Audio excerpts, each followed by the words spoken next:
The impact of globalization, and in particular the entry of China into the WTO in 2002, increased the global labor supply markedly.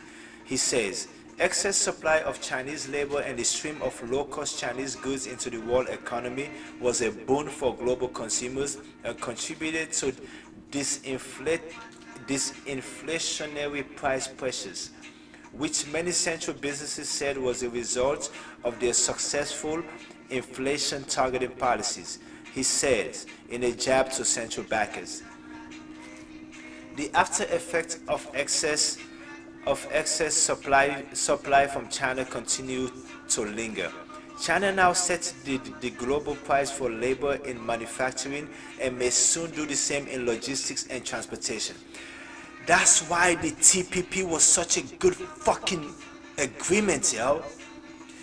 Obama saw this coming because he was such a visionary thinker and put together a plan with other countries not named China and Russia, so they can circumvent this, so the United States can get back to setting the global price for labor in manufacturing and logistics and transportation.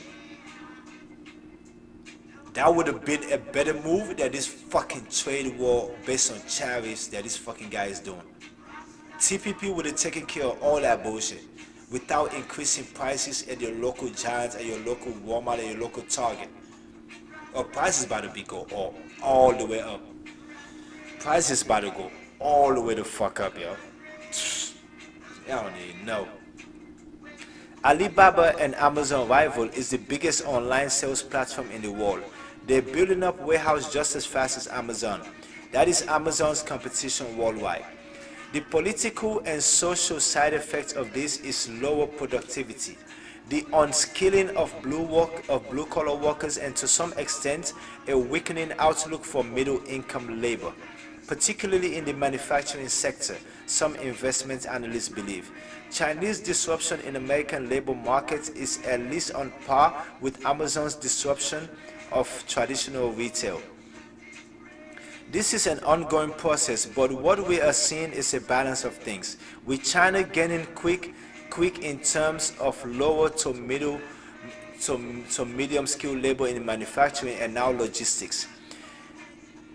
The China-esque income for the general labor pool might not spark a backlash against the Chinese, Washington's favorite punching bag. Instead, it will favor future political backlash against globalization and the corporations seen driving up inequality and driving down mobility because of it. And this is about Kenneth. He said, I have spent 20 years as a reporter for the best in the business, including as a Brazil-based staffer for the Wall Street Journal. Yeah. We're gonna leave that one alone. We're gonna leave that one alone. Oh, okay.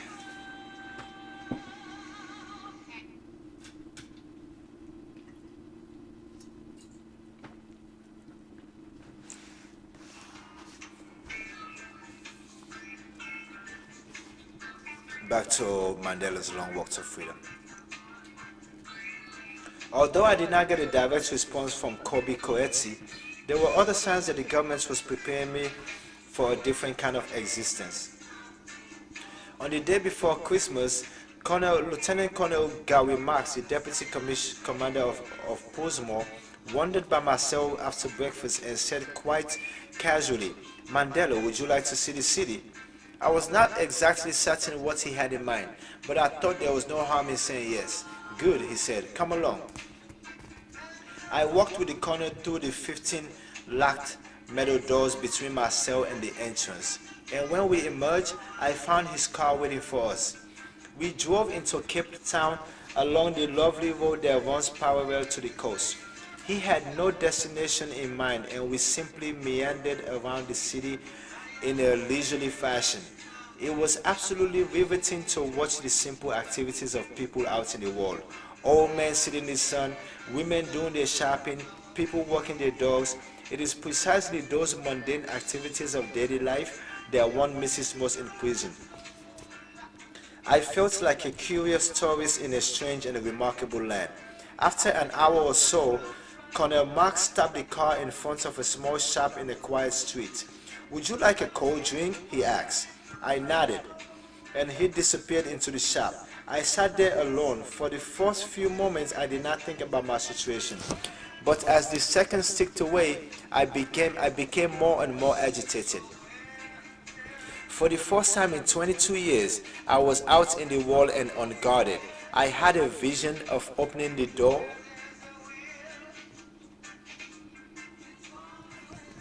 I had a vision of opening the door, jumping out, and then running and running until I was out of sight. Something inside me was urging me to do just that. I noticed a wooded area near the road where I could hide. I was extremely tense and began to perspire. Where was the colonel? But then I took control of myself. Such an action would be unwise and irresponsible, not to mention dangerous. It was possible that the whole situation was contrived to try to get me to escape, though I did not think that was the case. I was greatly relieved for a few moments later when I saw the colonel walking back to the car with two cans of Coca-Cola. Now, mind you, back in those days, cans of Coke, those things were luxury. Those things were luxury. You know what I mean? The bottle in Africa, everybody drank the bottles. You know what I mean? Those were normal.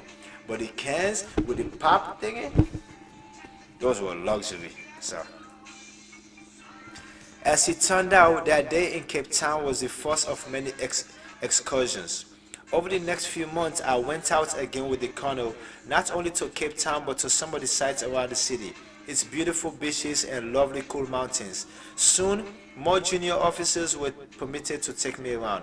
One of the places I regularly visited with these junior officers was known as the Gardens, a series of small holdings on the edge of the prison grounds where crops were grown for the prison kitchen. I enjoyed being out in nature, being able to see the horizon and feel the sun on my shoulders. One day I went to the gardens with the captain, and after walking in the fields, we strolled around to the stables. There were two young white men in overalls walking with the horses. I walked over to them, praised one of the animals, and said to the fellow, "Now, what is this horse's name?" The young man seemed quite nervous and did not look at me. He then mumbled the name of the horse, but to the captain and not to me. I then asked the other fellow in turn what the name of his horse was, and he had precisely the same reaction. As I was walking back to the prison with the captain, I commented on what I thought was the curious behavior of the two men. The captain laughed. "Mandela, don't you know what those two chaps were?" I said I did not. They were white prisoners. They had never been questioned by a native prisoner in the presence of a white officer before. Some of the younger warders took me quite far afield, and we would walk on the beach and even stop at a cafe and have tea. At such places, I often tried to see if people recognized me, but no one ever did. The last published picture of me had been taken in 1962. Man, that is rough, yo. That is rough.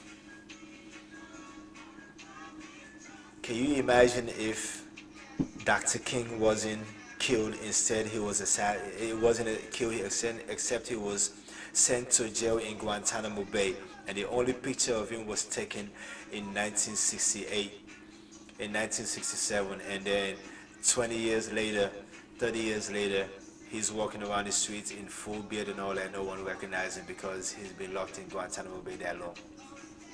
Same situation. And then he ended up becoming president later. These trips were instructive on a number of levels. I saw how life had changed in the time I had been away, and because we mainly went to white areas, I saw the extraordinary wealth and ease that whites enjoyed. Though the country was in upheaval and the townships were on the brink of open warfare, whites' life went on placidly and undisturbed. Their lives were unaffected. Once, one of the warders, a very pleasant young man named Warrant Officer Brand, actually took me to his family's flat and introduced me to his wife and children. From then on, I sent his children Christmas cards every year. Much as I enjoyed these little adventures, I well knew that the authorities had a motive other than keeping me diverted. I sensed that they wanted to acclimatize me to life in South Africa and perhaps at the same time get me so used to the pleasures of small freedoms that I might be willing to compromise in order to have complete freedom.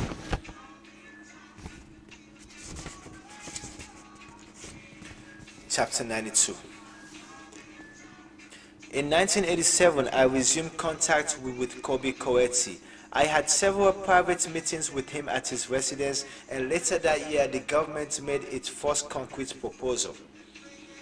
Coetzee said the government would like to appoint a committee of senior officials to conduct private discussions with me.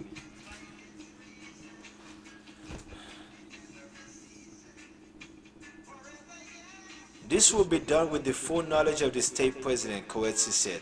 He himself will be head of the committee, and it would include General William C., the Commissioner of Prisons, Fanny Vandermeer, Director General of the Prison Department, and Dr. Neil Bernard, a former academic who was then head of the National Intelligence Service.